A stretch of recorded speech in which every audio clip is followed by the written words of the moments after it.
اور دوسرا سوال کیا تھا ہمارے بھائی نے کہ ان کا سوال لفظ بلفظ اگر میں دہراؤں تو وہ یہ تھا کہ کلمہ میں آپ حضرات نے کیوں اضافہ کیا، آذان میں کیوں اضافہ کیا، اور یا علی مدد کیوں کہتے ہیں۔ اس بات پر اگرچہ پہلے بھی گفتگو ہوئی ہے، میں نے اس بات پر پہلے بھی بات کی تھی کہ یہ اضافہ نہیں ہے، یہ کلمہ میں یا آذان میں اضافہ نہیں ہے۔ جو لوگ اس کو نہیں ادا کرتے وہ کمی کرتے ہیں۔ سوال ہم سے یہ نہیں ہونا چاہیے کہ آپ نے کیوں اضافہ کیا، سوال میرا آپ سے ہے کہ آپ نے کیوں کمی کر دی اس میں۔ اب سوال یہ پیدا ہوا کہ آخر کلمہ جو ہے وہ رسول خدا کی سیرت سے ہمیں ملتا ہے، رسول خدا کے فرمان کے مطابق کلمہ ملتا ہے، قرآن میں کلمہ نہیں ہے موجود، ایک وقت میں کلمہ پورا قرآن میں موجود نہیں ہے۔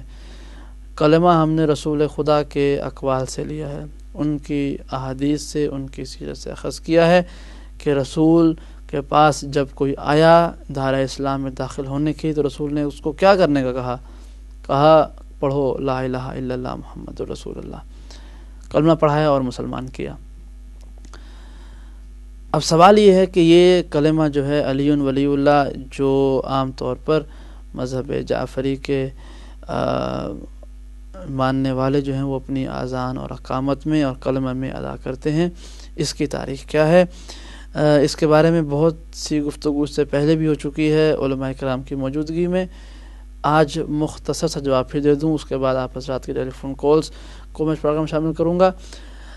بات یہ ہے کہ حضرت رسول خدا کی زندگی ہر لمحہ ہر قدم اسلام کو آگے بڑھاتی رہی ہے۔ یہ بڑی غور طلب بات ہے، اگر ہم اس کو سمجھ سکیں تو میرے خیال میں بہت مناسب بات ہے۔ رسول خدا کی زندگی ان کے ولادت باسعادت سے لے کر پہلے دن سے لے کر ان کے اس دنیا سے تشریف لے جانے تک ہر لمحہ ہر قدم ہر دن اسلام کو آگے بڑھاتی رہی ہے۔ رسول خدا کی ہر بات میں، ہر کلام میں، ہر قدم میں اسلام کا ایک نیا پہلو سامنے آتا تھا، اور جب تک وہ پہلو سامنے نہیں آتا اس سے پہلے والے احکامات کو ہی اسلام سمجھا جاتا تھا۔ مثال کے طور پر مکی زندگی کا اگر ہم خلاصہ کریں تو رسول خدا نے اپنے نبی ہونے پر کم زور دیا ہے، اللہ کے وحدہ لا شریک ہونے پر زیادہ زور دیا ہے۔ جب تک رسول خدا مکے میں رہے انہوں نے اپنا تعارف ضرور کروایا، اپنے آپ کو بحیثیت نبی ضرور متعارف کرایا دنیا کے سامنے، لیکن جو زیادہ اصرار کیا وہ اللہ کی وحدانیت کے اقرار کا تھا کہ لوگوں اللہ کو ایک مانو، اللہ ایک ہے، اللہ ایک ہے۔ کیوں کیا؟ چونکہ وہاں کے جو لوگ تھے وہ اللہ کو ہی نہیں مانتے تھے، وہ خدا کو ہی نہیں مانتے تھے، اللہ کو ایک ہی نہیں مانتے تھے، بتوں کی پرستش کرتے تھے، تو ان کے سامنے رسالت کو لانا تب ضروری تھا جب وہ اللہ کو مان لیں۔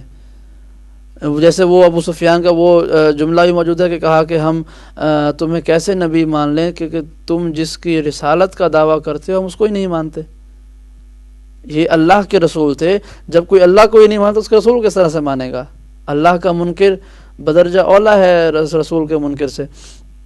تو اس لیے رسول خدا نے اس مکے کے بت پرستوں کے درمیان میں الخدا کی وحدانیت کلمہ پڑھایا کہ اللہ کو ایک مانو، لا الہ الا اللہ۔ پتھر بھی کھاتے تھے، تکلیفیں بھی اٹھاتے تھے، لیکن لا الہ الا اللہ کر کو پڑھوانے کے بارے میں زور بھی دیتے تھے کہ اللہ ایک ہے، اللہ ایک ہے، اللہ ایک۔ جب لوگوں نے اللہ کو ایک مان لیا، صدق دل سے مان لیا اور ہجرت ہو گئی، مدینے میں آ گئے، تو اب یہاں پر لا الہ الا اللہ کے ساتھ محمد رسول اللہ کا کلمہ پڑھنے لگے۔ ان سے کہا کہ اس کلمے کو پڑھو، حالانکہ یہ کلمہ پہلے دن سے واجب العمل تھا۔ میری بات یہ ہے کہ پہلے دن سے، لیکن اصرار جو ہے وہ توحید کے بارے میں آیا تھا مکے کے دنوں میں کہ توحید ہے، توحید۔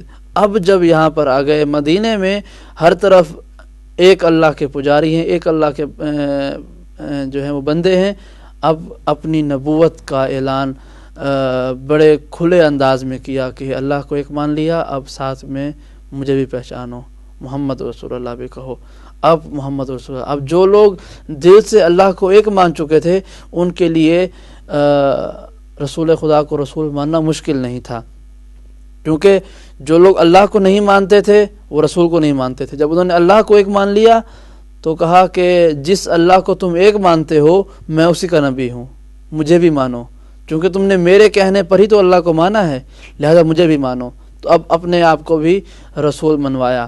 اب لوگوں نے کہا کہ ہاں جس اللہ کو ایک مانتے ہیں یہ اس کا نبی ہے، اسی کے ذریعے تو مانا ہے ہم نے۔ اگر محمد مصطفیٰ صلی اللہ علیہ وآلہ وسلم اللہ کی وحدانیت کا کلمہ نہ پڑھواتے تو ہم کس طرح سے اللہ کے ایک ہونے کے بارے میں اقرار کرتے اور ان کو اللہ کو ایک مانتے؟ لیکن یہ ہمارے رسول خدا کا ہی ان کی تبلیغ تھی، تعلیم تھی کہ لوگوں نے اللہ کو ایک مانا۔ اچھا، اب جس کے کہنے پہ اللہ کو ایک مانا ہے، جس کو دیکھا بھی نہیں ہے کہ وہ اللہ ہے بھی یا نہیں، لیکن اللہ کو ایک مان لیا ہے، وہ شخص ہمارے سامنے بیٹھا ہوا کہہ رہا ہے کہ میں اس کا رسول ہوں۔ لوگوں نے کہا محمد رسول اللہ، ہم آپ کو بھی رسول مانتے ہیں۔ اب اس زمانے میں وہ وقت تک جب اللہ کے ساتھ ساتھ توحید کے ساتھ ساتھ نبوت کی بھی تبلیغ ہوئی، نبوت بھی پھیلنے لگی، اس کا بھی اظہار و اعلان ہونے لگا۔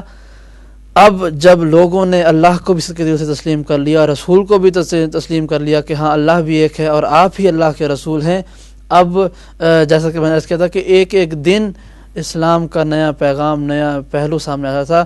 اب چلتے چلتے جب حج کا فریضہ ادا کیا، حجۃ الوداع کے موقع پر پہنچے، حج کر لیا، حج سے واپس آ رہے تھے تو راستے میں رک گئے اور غدیر خم کے میدان پر کہا کہ کیا لوگو تم اس بات پر ایمان لاتے ہو کہ اللہ تمہارا معبود ہے؟ سب نے کہا ہاں۔